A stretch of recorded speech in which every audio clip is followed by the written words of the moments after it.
I'm going to stay off the stage because I feel uncomfortable in that kind of relationship. So if you can't see me, I might wander about a bit. Take back the space. So if you want to tweet, that thing you probably know the tag by now, and that's my Twitter handle. You're welcome to find me there. So I'm going to start off by giving you a description of work from Bertrand Russell, written in 1935. It's rather beautiful. Work is of two kinds. First, altering the position of matter at or near the Earth's surface relative to other such matter. Second, telling other people to do so. Now, of course, this was written long before there was really a knowledge work industry. So it was mostly focused on manufacturing work, and it was pretty accurate. But I don't think much has changed. So I reframed this for today's industry. It looks very similar. Altering the positions of ones and zeros within a machine relative to other such ones and zeros. And the second one stays exactly as it was. And that is, I think, a fairly accurate description of the kinds of cultures that we have in the IT industry and in the somewhat wider knowledge work industry.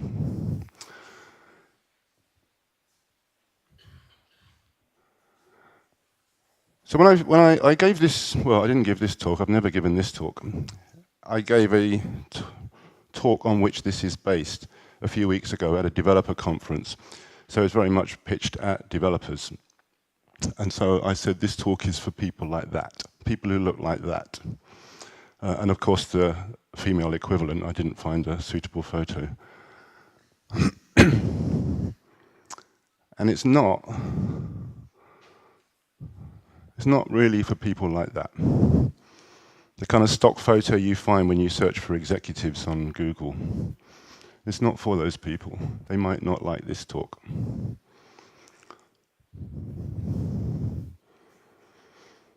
So I want to talk about the roots of Agile.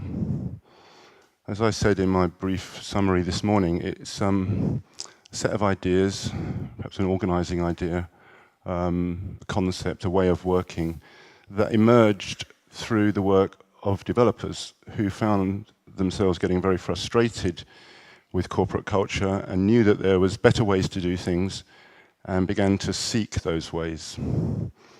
Many of those people had probably started coding in the 60s or 70s when coding was, there was a hacking culture essentially, hacking in the best sense of the word. And people were inventive, they created things, and they didn't have people hovering over them and telling them what to do. And gradually the industry changed as software became more prevalent. There was a sense that we need to organize this thing. We're uncovering better ways of developing software by doing it and helping others do it. That's my emphasis there. And I'm sure you're all familiar with that, and if you're not, you might want to get so. So here's a picture. It has Kent Beck's name on it, so I'm assuming that he painted this or drew it. I like this picture because it is a throwaway picture. It's a description of something that they were thinking about at the time. I imagine he and perhaps a few colleagues sitting around and talking about what is it we're trying to do here, apart from actually write code. We're going to, we're trying to introduce some values and principles into the way we work so that we can work more effectively, collaboratively. So it has an essence of something that may have been done one day and perhaps a week or a month later it gets discarded and something else comes along and takes its place. It's not precious. So after, actually I need to say that one thing, so that was invented by the type 1 worker from the Bertrand Russell slide. And then the type 2 worker hears about it. Because people start doing it and it starts to get a little bit of leverage and a manifesto gets written. And so there's some thinking that goes on here. If anyone's familiar with Taylor's work in the Industrial Revolution, where we've coined the phrase Taylorism from, Taylor had this idea that some people were thinkers and some people were not. And the thinking people told the non-thinking people what to do. So essentially a bunch of people are very dumb and a bunch of people are very smart. There's a clear separation, and the smart people had pens in their pockets and the other ones had dirty hands, which is pretty much what Bertrand Russell was writing about. So they get to thinking about this, and then Agile, in all its guises, starts to become standardized. So this is not a throwaway document. This is a document to print off and to distribute around your organization so everyone can be on board with Agile, following the same process. It loses, as you can see, immediately that essence. So it's standardized, of course, then it becomes institutionalized.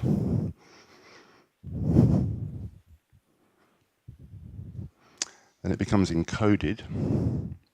The problem I have with these kinds of tools, not this one in particular, but really all of them, is that the people that invented the tools own the process. So if you create a Scrum tool, you have created a Scrum process. Given that Scrum is not a process, it's a framework designed so people can invent their own process, you've already lost if you start off with a tool like this, because someone else has defined your process for you. So I'm very wary of tools like this. I'm very wary of encoding Agile.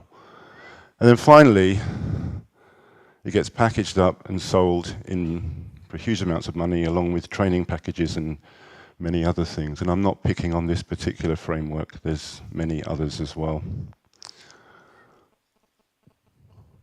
And of course, this is why.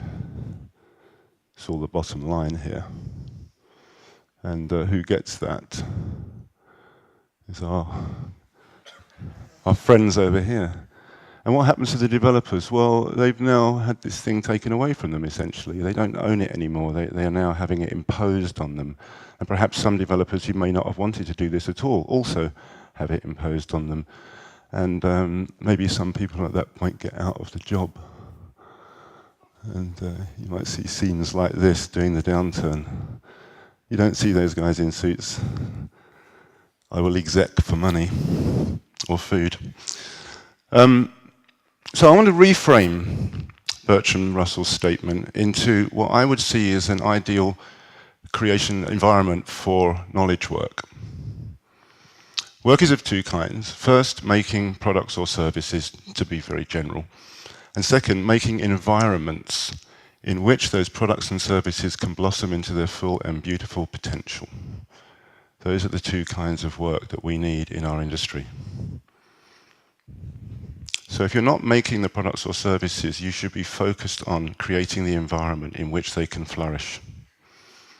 Not just the products and services, of course, the people who do the work, including yourself. So this is a metaphor.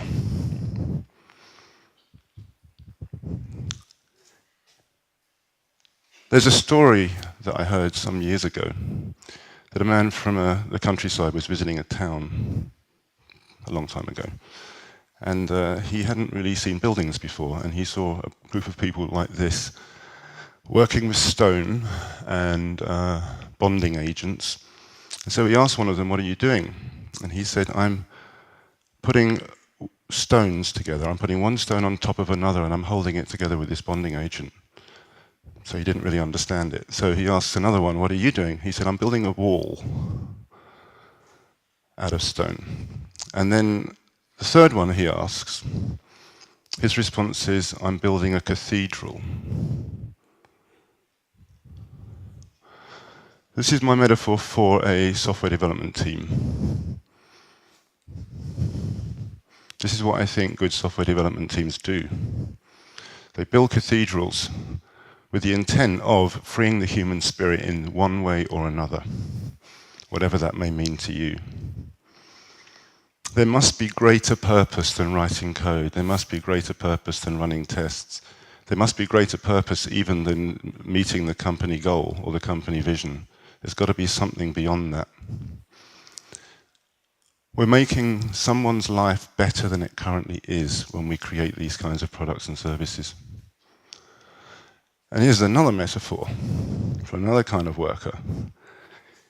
And I'm not sure exactly which Old Testament prophet this is. I like to think it's Amos, because he was the most poetic. So why an Old Testament prophet? Because this is what Old Testament prophets did. And some people still do today. Speak truth to power and reveal the authentic pathway. And that is my metaphor, my current metaphor. I go through iterations of metaphors for that role, for the Scrum Master. This is my metaphor for a Scrum Master. So we've got cathedral builders and prophets.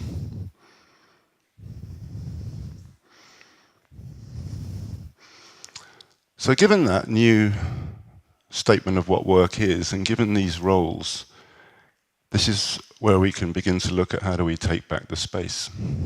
Or if we've never had the space, how do we take it? First thing we can do is start removing things like this and bringing more whiteboards into organizations, more pieces of paper.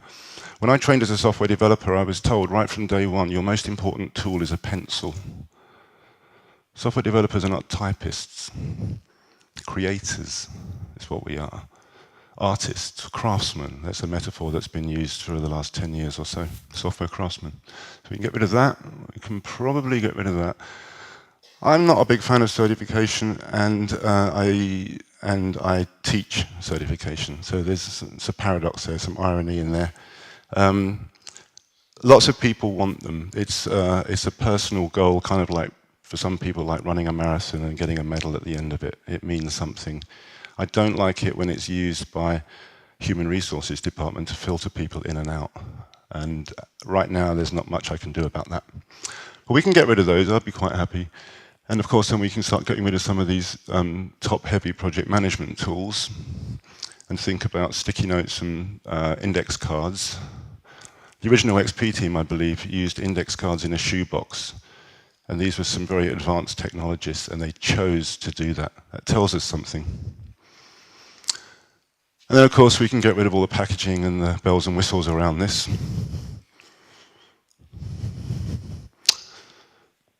So I just want to tell a couple of stories now from my own experience of how people have taken back the space, including a team I worked on. So when I first discovered Scrum, it was after I was familiar with XP and had been experimenting with that with the people I was working with. I had the privilege of being promoted from a software developer to a manager, which I didn't quite understand the implications of when I said yes. But I did get to work with a group of really great people. And in order to learn how to be a manager, I went on some management training courses which were next to useless. And then I heard about the CSM course, which was back in 2004. So I read the book, I went on the workshop, I joined the discussion group, and I learned quite a lot, actually, from that. And I began to apply these ideas in the workplace, in my own team. And we didn't do XP, we weren't really doing Scrum either, but we were working in a way that we hadn't worked before, and we experimented with things. We were in a throw code over the wall culture, and then receive bug reports from testers some weeks or months later. So we started pairing up developers and testers, and having them sit together. It was all a cubicle culture here. Having them sit together, we didn't do daily check-ins, we did 3 times a week check-ins, and we experimented with talking not just about the work we were doing, but about who we are.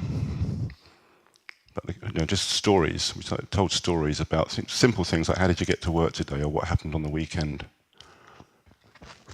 Oh. So little changes like that. And then the company grew very fast. And they started doing this thing called bullpenning, where they broke a cubicle wall down between 2 cubicles and had 3 people sit in there so they could actually accommodate people. Now, there was a general sense in the organization that if you got bullpenned, you were kind of the lowest of the low. But when we heard about it, we thought, that sounds great. We had 5 people on the team at the moment, so we requested a bullpen for the 5 of us. And management pushed back and said, no, you can't do that. You have to, as a manager, sit here, and this tester has to sit here. So we accepted the cubicles and just didn't use them. So we all crammed into this space, the 5 of us, and we became better. than just the pairing up thing. I should also add that they'd taken away 3 of our developers for some really important projects, so we were a bit thin on the ground at that point. But we managed to produce great work with that. And so we had to collaborate with the design department, the UI people, and they were in a different building to us. And we had a tech writer that was an important part of our team, but was also far away. And so we used to meet daily in a walkway between the 2 buildings. We all just kind of converged there for 15 minutes and talked about what we needed to talk about and got back to work. And where possible, they came over or we went over there. So we started to use our feet to figure out how to manage things. So it was a very small thing, but it was very important, and it was important to us. And as a manager, what I was doing, I was collecting metrics all the time around the productivity of the team. We're in the fortunate position of having built something that was a disaster and having to rebuild it. So I was able to do some comparative metrics. And I presented all of that to the head of product in the organization, and he was intrigued. He said, "What have you been doing to make it so good?" Our number of bugs sort of improved by something like 700%. It was kind of ridiculous. And so from that, the organization began to explore Scrum, and they started inviting people to come in and teach it to them, and they did a pilot. And I'd love to say that company is hugely successful using Scrum and Agile, but they're absolutely not. They went through this is like 14 years ago or 13 years ago. They went through 3 or 4 iterations of trying to do it. And of course, when the top management changes, you might have an advocate of Agile in a leading position, and then that person leaves and another person joins who's never heard of it and says, "What is this nonsense?" One of the quotes I heard from a senior person at this company was, "Agile is a cult. We don't need that here." And so all of the work that the people have been doing for the last 5 years to build up Agile training and promote, kind of help teams and stuff, basically got axed. And around that time, I moved on. Another story is a company I worked with in Idaho, who were bought out by a much larger company, and they'd imposed Scrum and Agile on them in a particular form, which I don't need to go into. But the company was a fairly small company, but they were all struggling. Because they had been very, very hierarchical, very command and control. The managers had all the power, and people just did what they were told. And so they had a lot of pain going through this. And the Scrum Masters were really great, actually, the guys that kind of stepped up for that. But there was one incident where the senior manager called the Scrum Masters into his room and said, "Okay, I don't know what's going on. You have now got to track each person on your team and report back to me who's working on what and how much work they've done." That usual thing, right? And so they were kind of upset by this and didn't want to do it. And they came to me as a consultant in the organization at the time and said, "What do we do about this?" And I said, "Well, do you want to do this?" He said, "No, absolutely not. We'll lose all the trust of the team if we start doing this." And I said, "Well, what are you going to do about it then?" And they said, "We thought you could go and speak to Chris." And I said, "Well, I could, but I'm probably going to be leaving here in a few months, so then what?" I said, "I think you have to speak to Chris." And they were very scared about this because of the power dynamic that played out there. But they did it anyway, and it didn't go well. It went really badly. He was very, very angry. And so I was expecting a summons, and I got one. And he wanted to sort of blame me for this. And I said, "Well, maybe you need to go back with those Scrum Masters and talk about what's going on, because clearly you're in need of something. And you've asked for it in a particular way, but maybe there's another way of meeting that same need." So they got back in the conversation. And it didn't go perfectly, but the thing that went well was that the Scrum Masters just didn't cave. They had the courage to stand up for themselves in that. So it was a minor thing again, but it was about taking back the space. And the last one is a literal story of taking back the physical space. And that was a team I worked with in New York some years ago now, in 2007, I think. And I was working for a small consulting company, and we kind of embedded a team in this organization, a very, very large organization. It was just one tiny little piece that was going to be using Scrum, only because they had a very enlightened product owner at that time. And when we arrived there, again, it was a cubicle environment, and they told us, "These are your cubicles." And the developers said, "Well, can we take the cubicle walls down?" And they said, "No, we can't do that. because you have to put a request in if you want any changes made, and we have a 3-month waiting list for changing the facilities of this organization, and it may not get approved. So they weren't happy about that. And these were some bolshy young kids from Philadelphia, and they decided, let's just come in at the weekend and do it ourselves. So they went out and bought some tools, and they came in at the weekend, they took all the walls down, and they stashed them in a conference room nearby, and moved the desks around and set up a workspace that they wanted. Now, facilities didn't notice this for 2 or 3 weeks. When they did notice it, you can imagine they weren't very happy. And so an emergency meeting was called. They were very angry, said, you can't do that. This is a unionized organization. It's against the rules. And so, well, they said, well, we've actually done it, so we can't. They said, well, you have to put it back. And so one of them smartly said, well, we can't do that because the union rule says we can't do this. And we didn't know it before, but we do know it now. So we can't actually. And they said, but you could put it back, but you've got this 3-month waiting list. So we're a bit of an impasse. So eventually they had a conversation, and the decision was to let them stay there and eventually build them a new space where they could move to, and they were in 3 months' time.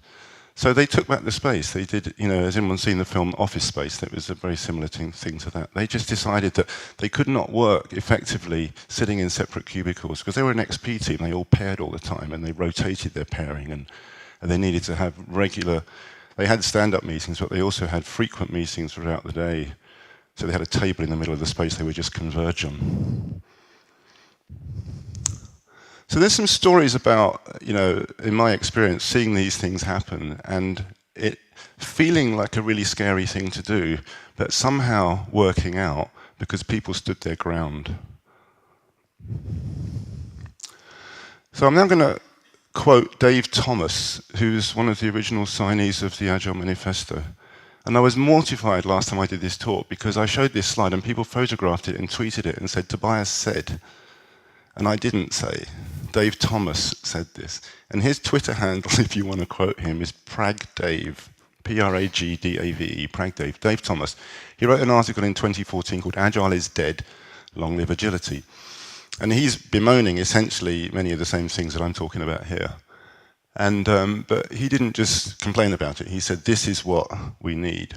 Agility. We don't need agile, we need agility. Agile being a noun. And it's being used wrongly, essentially. So he said this. He said, this is what we want to do. Find out where you are, take a small step towards your goal, adjust your understanding based on what you learned, and repeat. And it resonated with me, that statement. And I thought, that's exactly right. And it's so simple. It's all we have to do. We don't need big process documents. And he said, well, how do you do that? And this is the how. When faced with 2 or more alternatives that deliver roughly the same value, take the path that makes future change easier. A fantastic principle of software development. Maintenance, easy maintenance of code. And that's that. That's it, really. That was the essence of agility. And I recommend you take a look at that article. So the question is, who leads all this? And there is, I realize as I was waiting to start this talk, that there's some kind of ridiculous irony here because there's a man with a megaphone talking at people, and here I am with a microphone and a bunch of slides standing in the front of the room talking to you and saying, take back the space. So it doesn't, it's just, I don't know, just embrace the irony for a moment, that's all I can say, just embrace it. So who leads all this? Well, not him, not this guy. He doesn't lead it.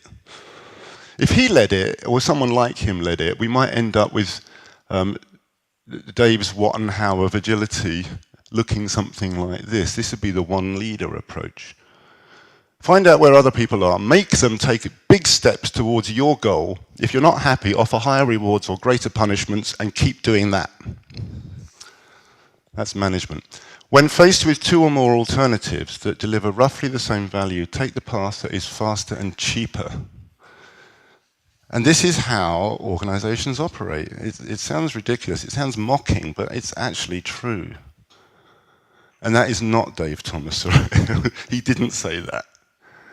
Okay, that's the one leader approach. This is my metaphor for leadership.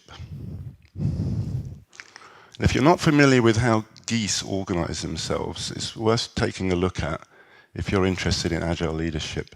Geese do not have a designated leader. That's not the oldest goose at the front, showing people where to go. It's much more complex and much more interesting than that. So it's really worth taking a look at that. It's what we call, when it happens, emergent leadership, that the leader comes to the fore as necessary and drops back when not necessary, or when something better comes along. And agile teams need to exhibit emergent leadership. You can't have a leaderless team. You can't have a leaderless organization, but that doesn't mean to say you have to appoint people to be leaders. You need to let leaders emerge from the organization. Just as you can't artificially create teams by putting all your best people together, you have to let teams occur. And teams do occur in organizations. Teams occur in organizations that don't support teamwork. People find a way to do it. So as a manager or an executive, you need to be looking around rather than saying, bringing a consultant and sitting down in a private room with all the names of all your developers on pieces of paper and figuring out who's going to work with who. It doesn't work that well. So you let people self-organize into the teams they want to be in. And then you apply some boundary conditions that they can work effectively. So we hear a lot about thought leadership in our industry as well, and I don't like that term. I don't like the term leadership very much, as you probably guessed. We work in the knowledge work industry. We cannot work in the knowledge work industry without being thinkers. So if we're all thinkers, why do we need one thinker to lead us somewhere? And if one person is leading, that means simply that everyone else is following. And that's not a very healthy way to live. And what happens when that thought leader goes away? Like in the example I gave earlier, the guy that was driving the whole agile effort at this large organization decided to take a better job somewhere, and his replacement had never heard of it. So all the people that were dependent on this guy to tell them, what to do next and to support them, be their champion, was suddenly not there anymore. And they didn't have the strength, it didn't have the robustness to sustain itself. So if we want to do this work, we have to all be leaders. An analogy for all of us being leaders is for all of us to essentially be thoughtful citizens.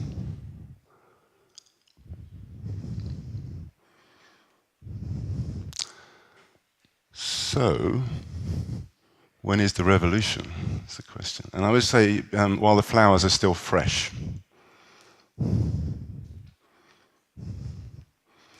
Who's responsible for it? Not the guy with the megaphone, not the guy with the microphone on. Change, as we know, only occurs if people want to change. And people want to change when the conditions they're in are unsatisfactory. There has to be some motivator for that. A lot of these agile consultants complain that people are resistant to change. No, they're not. They're resistant to coercion. That's what they're resistant to. So we go in, including myself, as a consultant, and we try to change things. We try to tell people that they're wrong and we're right and we know something better. And if they don't do this, they're going to get left behind. And we don't say it in those words, of course, but that's the message that people hear, essentially. So obviously a more gentle approach is needed, and I think that's what the coaching industry tries to bring, is meeting people where they are and taking them on a journey rather than imposing change from top down. Sometimes it works better than others, and some people are better at doing it than others. But it does take the people doing the work to want to find a better way to work. And many of us are complacent. I've worked with teams that they're quite good, and they deliver stuff, and they're trying to do Scrum, and they decide they don't need to do retrospectives anymore because everything's going well. Which is the message there is, we don't need to get any better, which is an odd way to view life, I think. We don't need to get any better, we're good enough. And so we stay in our comfort zone. The acts that I talked about in those stories, confronting the manager, moving cubicle walls down, just sort of taking over the spaces that you need to take over, You can't do that while you're in your comfort zone. You have to step outside of that. So you need courage. We talk about courage a lot in the Agile world. It's one of the Scrum values, I believe. But we think of comfort as being the opposite of fear. But it's not. Being courageous doesn't mean you have no fear. It probably means you have 10 times more fear, in fact. But courage is the opposite of comfort. And that's why it's so difficult to do, because as human beings, we want to be comfortable. We don't want to be doing things that are going to put the spotlight on us, or is going to make our job difficult, or is going to potentially disrupt things and maybe slow things down. There's lots of reasons to stay in the comfort zone, and there's nothing wrong with it if that's what you want to do. And no consultant or coach coming along is necessarily going to make you shift. I told a story at a talk I was doing earlier, and I do have a bit of time, so I'm going to tell this story as well. Or maybe I won't. No, I won't go into that one. So the revolution, it's a big word, right? Is it a revolution? I don't know. Maybe it's an evolution. Maybe it's a slow change, something that just begins to occur through tiny movements. And a few statements to wrap up here. If it's going to change, it has to start with you, and it has to start now. It doesn't start next week.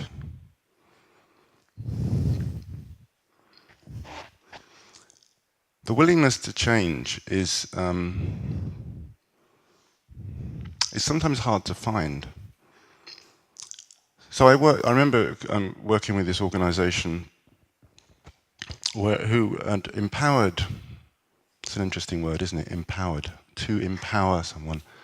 And empowered their developers to make the decisions they needed to make to get their work done. After many years of having a very structured decision-making process that was done at the top, the executives were shown that there may be more effective ways of getting things done rather than waiting for people at the top to make decisions. So they followed this thing called the advice process, which comes from a book, Reinventing Organizations. There's a company in particular who developed it, and others have tried it. The advice process means that you don't have to ask for permission to change something. If you don't like something in the organization, you don't need to ask for permission. But what you do need to do is get advice on the decision from people in the know. So people who are going to be impacted in some way by the decision you make, or people that have knowledge of that particular domain that you want to alter, or that particular coding infrastructure, or whatever it happens to be. You get advice, and you don't have to take it. You get advice in order to understand better. And then you're free as an individual person, no matter what your level of the organization, to make a decision to change things, and then you let people know you've done it. And it's an experiment, and measure it and see what the impact of that is. Now, that sounds beautiful, doesn't it? It sounds like now these developers have been freed to make the changes they need to make. And they wanted to make changes. They were very unhappy with many things. And I know, because I went in and ran a session with these guys about what they're unhappy about. But when it came down to it, they didn't believe that they could do that. Even though they had been told, this is what you can do, you have the power to do this. They didn't believe it. Or they were frozen in action. Frozen in inaction. And it really puzzled me when I was working with them that they couldn't see that they were allowed to, they were blessed to make these changes. And they didn't do anything. And I think, and this is my guess, I believe that they probably did less than they were doing before when they didn't have permission. Because before, when they didn't have permission, they would make changes, some smaller changes probably, but that maybe wouldn't come to light, wouldn't be visible, and they could deal with the fallout of that later. But now it's suddenly in the spotlight. Right? Everyone's waiting for the first person to follow the advice process and make a big decision. Nobody wanted to do it. And so when I asked them about they had, say, 30 different things they wanted to change, and they said, which ones do you feel that you have control over, and which ones could you influence, and which ones are outside of your influence? They were almost all outside of their influence. A few were I can influence, and one single problem was in that we can control this. And that problem was we need more Coke in the Coke machine. They felt in control of that one. It was shocking, and I didn't understand it because I couldn't figure why, if someone has given you permission to, or given you freedom to do these things, that you wouldn't do them. But it does come down to, I think in that situation, it came down to just not trusting a management who had never behaved like that before. You can't impose change on people that fast. It's terrifying, actually, in some cases. And the second reason, of course, is those particular developers had not signed up to be decision makers. When they took that job, they took a job to be software developers who would have a manager who would manage things and organize things and tell them what work to do and take the fall if things didn't work out right. That's what the employment conditions were, right? And now you're saying you don't have that anymore. You're going to do this now. Now you're a decision maker. And I can imagine thinking, well, I don't want to be a decision maker. That's not why I took this job. So, the idea of just that we can put these new rules in place and everyone is going to be happy is a myth. We think that it's really important in our industry to transformation change has to happen through executives and CEOs, where it helps to have that they have an understanding. But if you only focus on that and you don't focus on the people doing the work, then you end up with situations like that. And over the decades, many people, older people like me, have gone through many management fads, things that we want to change. This methodology or that style of management. Someone goes to a conference and comes back all sort of emboldened and excited about making these changes, and no one's bought into it. It's just like, here it comes again. Now we're going to be doing A instead of B or C instead of D. And they just do it anyway, and they don't do it well because they don't want to do it. So it's no different to the culture we had before, where people are essentially just doing what they're told. So seizing the day means making small decisions for yourself about what you want to change in your work environment. Whenever I run any kind of Scrum training course, I always finish with asking people to write down something, just one thing that they're going to do differently when they go back to work the next day. And not only to write it down, but to write it down in testable form. So they work in pairs, and someone writes down a commitment to change that they want to make or plan to make, and then they ask their partner to verify it, essentially. Is it small, testable, the list of things. Small and testable are the main things. And if someone wrote down, I'm going to get better at Scrum, how do you measure that? What does it mean, and how do you measure it? But if someone wrote down, I'm going to read, I don't know, Mike Cohn's book on user stories, so I can better understand how to write requirements. Well, you can test that, right? And they say, how long are they going to, I'll do it in a week, or I'll do it in 2 weeks, or whatever. You can test that in the sense that you can then sit down and have a conversation. Tell me about Mike Cohn's book on user stories. And if they can't, they either haven't read it or they haven't absorbed it, so that might help them to see they might need to do some more reading. But one thing that you can leave with and take back to your organization to do differently. And the same principle, of course, applies to a retrospective. Don't ever run a retrospective and let people leave the room without a commitment to change. The Scrum Master question at the end of a retrospective is, what will you do about it? Not who wants to take this on, or what do you want me to do, or what would you like to do? It's what will you do? Write it down, commit to it, put it on the board so everyone can see it, and give us an update on it. And the smaller these things are, and the more people pair on them, the more likely they are to get done. So continuous change doesn't happen just because you have retrospectives. That's why teams say we don't need to have retrospectives anymore. Because they're either so good or the same problems come up over and over and over again, and it feels like a waste of time. It feels like a waste of time because it is. So seizing the day is making a commitment to yourself or to your team or to somebody else that you are going to do this one thing differently. You're going to have this one difficult conversation. You can't guarantee an outcome, but you can guarantee that you're going to do it. So these tiny changes, tiny steps. move towards a change. And raise your voice. I don't mean start shouting at people. I mean be heard. If something's uncomfortable for you, speak it out. One of the things that we know in Scrum that's uncomfortable for people is that Scrum has too many meetings.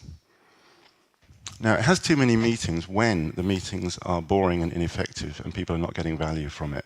And there are so many Scrum implementations where that is true.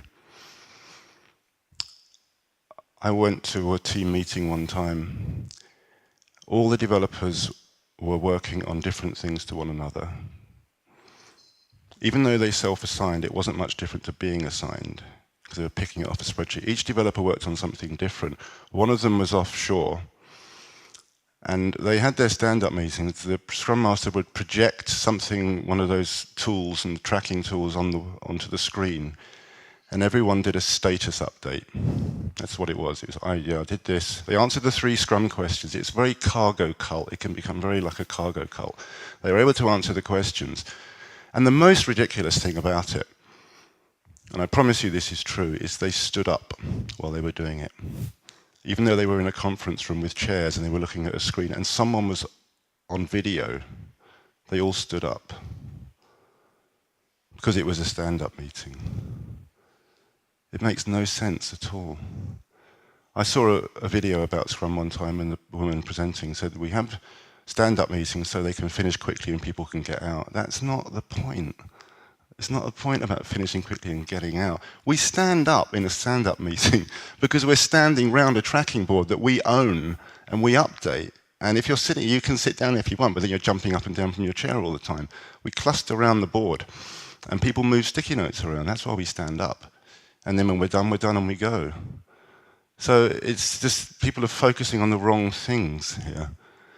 And if you're in a meeting that you are uncomfortable with, there's a few options you have. You can leave the meeting as politely as you can, or you can provide value to the meeting. And one way of providing value is to say, maybe I think this meeting's going off track, or I think this meeting's going on too long. You probably will not be the only person feeling that, but you will be the only person who voiced it, because you raised your voice.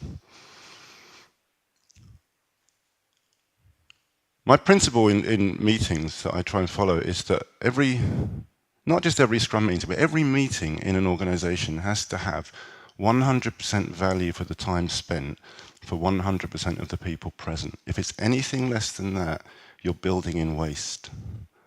So that is your North Star, that's what you're striving for, and you can easily test it, right? You can just say on a show of hands, 1 to 10, how much value did you get from that last meeting? If someone says a 4, then you can say, well, how would you make it a 5 next time? So it's that little increment. And each person is then responsible. If you're in a meeting that you're not getting anything from, you can leave, or you can consider confronting the meeting, or you consider, how can I add value to this meeting? But what's better than that is to do test-driven meetings. So you get invited to a meeting, and the invite says, meeting, might have status update or whatever it is, it doesn't matter, it's meeting, it might have a title. It gives you a room and it gives you a time. And that's it. And you might see the list of participants. So who's to blame if you go to a meeting that you don't know the purpose of? Only you. So I started to do this, and it was a very simple thing to do. I would write back and I would say, can you please tell me what the goal of this meeting is? And can you please tell me what is required of me in that meeting? What value will I add? What do you need me to do in advance? What should I bring with me? So a meeting, if you've ever done black box testing, a meeting is like a black box. It has inputs, or it should do, it has inputs and it should have outputs. And the outputs are, we have some expectation of what the output should be. May not necessarily be that, but at least we know where we're striving for. So the Scrum meetings do have that. They have very, very clear inputs. They have very clear participants, and they have very clear outputs. But very often we don't know that, because we're going to retrospectives and nothing happens, and so there's no output. It's just a complaint session. So not going to boring meetings, the only person who can figure out how to solve the problem of going to boring meetings is yourself. Don't let meetings be boring. Find a way to make them valuable or just stop going. In that same company with the Scrum Masters who confronted their manager, there was a meeting that they had called Scrum of Scrums. And it's another term in Scrum that people completely misunderstand. But it was basically an alignment between managers and Scrum Masters and never had any developers in the meeting at all. And of course, it was a worthless meeting. And so these Scrum Masters are going to this 1 hour meeting every week. And they said, and I sat in on one of them. And afterwards I asked them, I said, what's the value you're getting from that? And they were sort of looking at each other and saying, not much really. And I said, oh, well, why do you go? They said, well, it's Jennifer's meeting and she'd be upset if we didn't go. I said, well, maybe you could talk to Jennifer. And they did. And Jennifer was also getting no value from it and didn't know why she was running it. She was just running it because she was told that you have to have a scrum of scrums if you have more than one scrum team. So just sort of following the rules without actually any understanding of them. So as soon as they had that conversation, it took 5 minutes. They abandoned that meeting and they got, 6 people got an hour back 5 days a week. That's an additional 30 hours worth of work that now can be done. Massive cleanup of waste just through one simple conversation because someone said I didn't get any value from that. So the changes that can occur are immense actually in situations like that. But the action it takes is quite small. And finally, in order to change things, you have to be the change. You have to start changing. You have to model change. And a good Scrum Master will do that. And I would hope that most developers will do it too. If you don't like the way you're working, work in a different way. Let people see that it's okay to start pairing with someone else, even if you're in a cubicle environment. Just do it until you're told not to. And when you're told not to, start inquiring about why. When managers, usually senior managers, ask you for metrics reports, ask them why they want them. What they're asking for a what. I need velocity graphs. I need to see your velocity of the team. How many stories each team gets done. That's what. Why would you like to have that? What is the value that those things will give you? And often they don't know. Or they think they know, but they don't really. And it turns out that it's another time waster. And the Scrum Master very often ends up in a role that's somewhere between a sort of a metrics collector and an admin assistant and a meeting organizer. He's certainly not a prophet. Admin assistants tend not to prophesize or speak truth to power. So you have to start modeling things differently, and the modeling you might be able to do is if your manager is asking you for something or asking you to go faster or asking you for a report, you just simply, can you tell me more about that? It's not confrontational, it's inquiry. Can you tell me more about it? What is the value you're seeking? Because I want to help you get that value, but I don't really understand how this artifact will get you the value that I think you want. So you engage people in conversation. But we're scared to do that because of the hierarchical structures we work in. So we have to kind of walk over those sometimes. In any given organization that has a hierarchical structure, there is another structure that takes place, and that's the structure of how people do their work. And if you drew that picture on top of the hierarchical diagram, it would be very different. There'd be lots of arrows flowing in lots of different directions and little clumps of people working together. It's kind of an interesting picture to draw. Just for your own environment. Who's really reporting to who? Who's really... So there's the power, there's positional power, but then there's the power of the people who are actually doing stuff as well.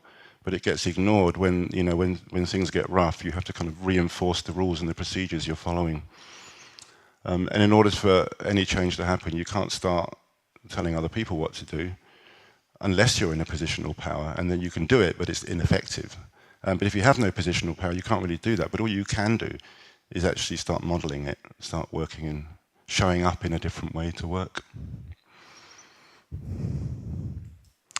And that is all I have to say about taking back the space.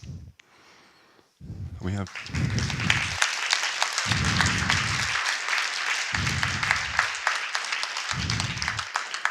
Thank you.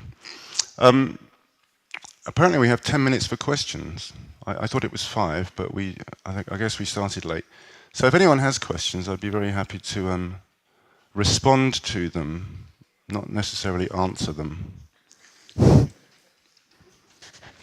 Questions and responses.